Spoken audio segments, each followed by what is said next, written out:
السلام علیکم ګرانو دوستانو د کرکټ په اړه د نن څو تازه لنډ مهم خبرونه. لومړی د خوشحالۍ خبر دا چې افغانستان د 2023م کال نړیوال جام ته ووتی. کریم جنت په ټي10 لیګ کې زبردست وځلېدی، زازی هم وځلېدی. د افغانستان کرکټ بورډ او د متحده عربي اماراتو کرکټ بورډونو ترمنځ هم یو قرارداد لاسلیک شو.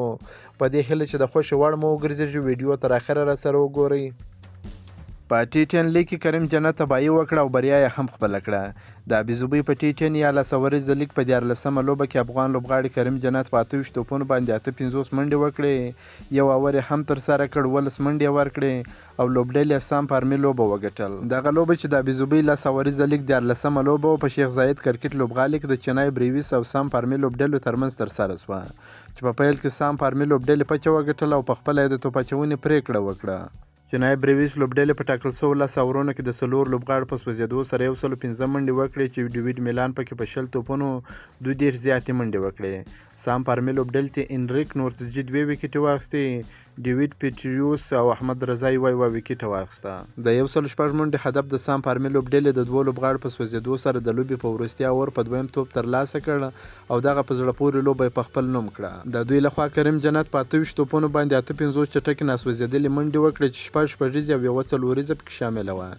د چنای بریویس لخوا سام کوک او کارلوس بریټویټ یوه ویکټه واخیسته. د دې لوبې غوره لوبغاړی کریم جنت ونومول شو.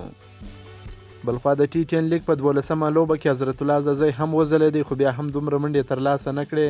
هغه په 21 توپونو باندې 30 منډې وکړې، چې لوبډلې هم لوبه وبایلل.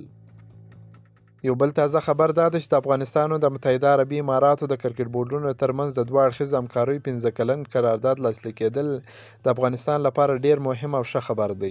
د قرارداد په اساس امارات په افغانستان ته خپل نړیوال میدانونه په اختیار کې ورکوي چې له نورو هیوادونو سره سیالي وکړي. افغانستان ته خو لوبډلې هسې هم نه راځي او ځینې لوبې په قطر کې کړي دي. قطر هم ورسره په دې برخه کې مرسته کړې ده، خو امارات تر قطر ښه معیاري او نړیوال میدانونه لري او نورو ته هم تګ راتګ اسان دی.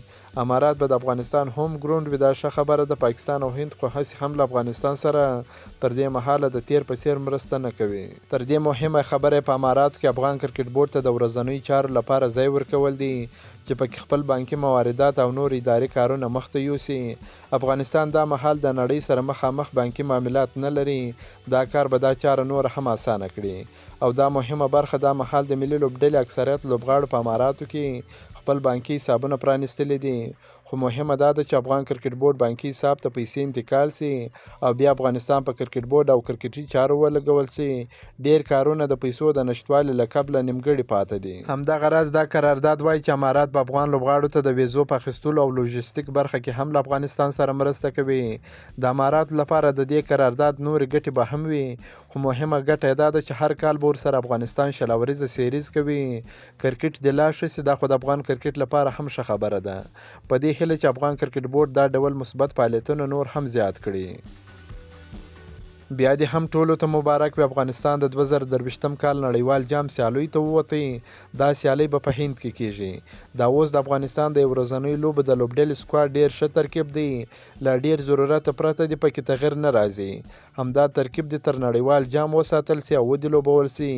یوازې د تیز بالینګ جوړښت په اړه لږ فکر کول پکار دی، خو په آسیایي پیچونو کې زموږ سپین بالینګ هم ښه چلیږي. د کرکټ د راپور له مخې د کوربه هند په ګډون استرالیا، انګلند، بنگلادیش، پاکستان، نیوزیلند، افغانستان د 2023م کال نړیوال جام ته لاره پیدا کړه او 8مه لوبډله به د سوپر لیګ سیالۍ له پای ته رسېدو وروسته ټاکل کیږي.